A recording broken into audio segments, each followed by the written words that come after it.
Abusia, aha, Pemapem TV. Mosomfo agentna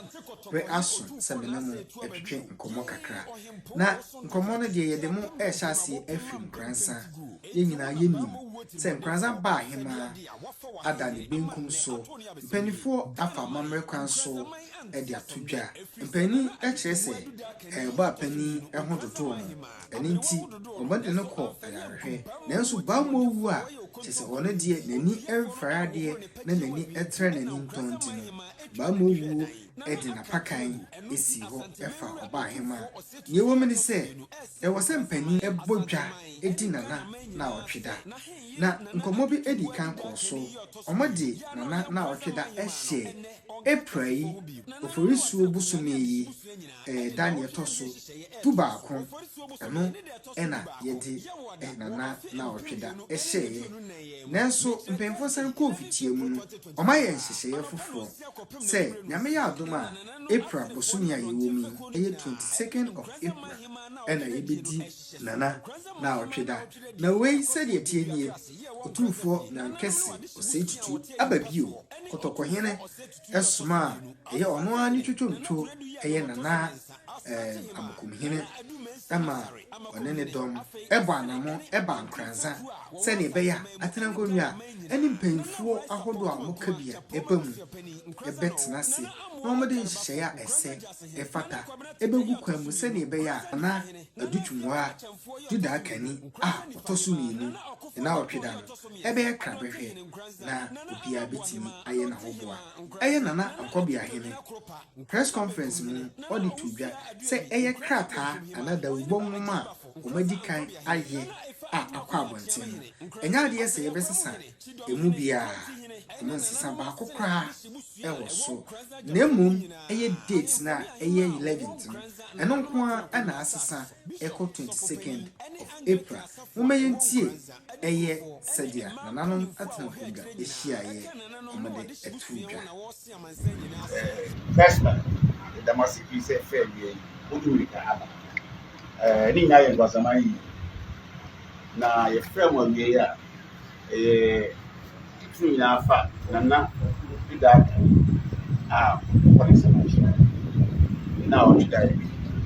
ena nana ma ko tuni na maba ene busa fani na right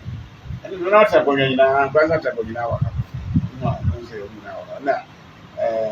nana BTP ozo nana ba fu na pa enti no ye frame wa nyina ne se emrebe na opini niam bia koso a na efise entwe enti ye na ma ko ni kasa ono ni otufo shandra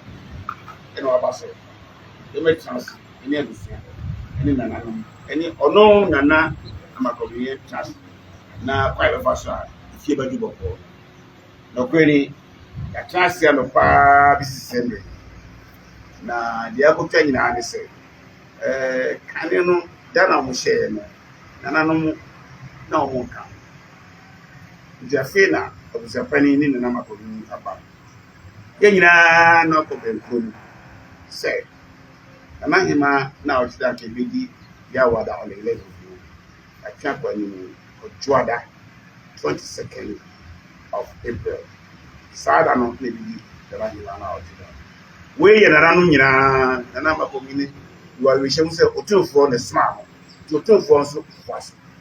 say ye ni nana hima na o tida on the 22nd of April na e best kwa zaman nyina say we ye kamamu ayaye se be ya asugide be fu na mo we shemu fi se ye wie we so a to ti yo asema be to so bia no nana no nyina ibisia yenya hia se anusuan ene nana no matra kongen e be to so hia bi se ibi asugide be fu a kwa zaman mo na ego be ka se na posta ni ma ne ma ye no luka ko se en yense posta na bia ba posta na ye f no papa e sa posta na ne bigi na otida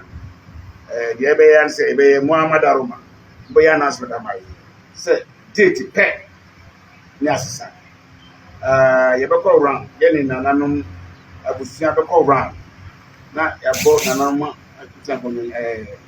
adigofo nyinaa amaneɛ ahemafo ne adigofo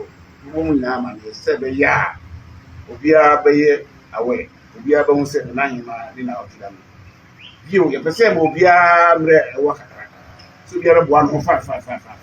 wɔapɛ sɛ ɔkɔtɔ ntoma wɔapɛ sɛ wobɛtwa ntoma wobaa yɛbɛboa ma ɔtwa ntoma nti yɛfrɛ mu a yɛpɛ sɛ ka kyerɛ no yɛdam ase pii nana mɛkɔno abusapani anamata akɔnua yɛdam ase pii sɛ yɛfrɛ mu short notice na ɛba saa na ɛwɔ amammerɛ ne amanneɛ sɛ yɛde tutwa na yɛde ɛhyɛ aseɛ ɛkata nana akyi sɛ yɛkɔ nkrasa paahema nana ɔde twom a duda kani a ɔtɔ so mmienu yɛkɔ n'abakɔsɛm mu deɛ a yɛwɔ nana yi ɛyɛ 1917 ɛna nana ɛfiri mu 2022 na kyerɛ sɛ afe apem ahenkron ɛne dunsun no ɛna yɛwɔ nana ɛna ofiri mu mfie mpem mmienu ɛne aduonu mmienu nana ɛkɔ ayarehwɛ sɛ ɛho ɛdodo no nanso baama owu a ɔmfɛre adeɛ na wayɛ kontonkuro hi a ɔda amansankuo mu no ɛde n'apakan ɛbɛsi hɔ ɛma nana ɛtoa nananom ɛwɔ nsie do ɛne nti dɛm ne fa due nana dudakani due ne amanehunu ɛyɛ nkranzaman ahwɛ adeɛ benti mehyɛ mu Ghanafoɔ nyinaa na meyɛ adom a ɛyɛ 22nd of April momfa mani ɛnkyerɛ nkransa na mommegyam nkransafoɔ na adeɛ atɔ nkranzaman ani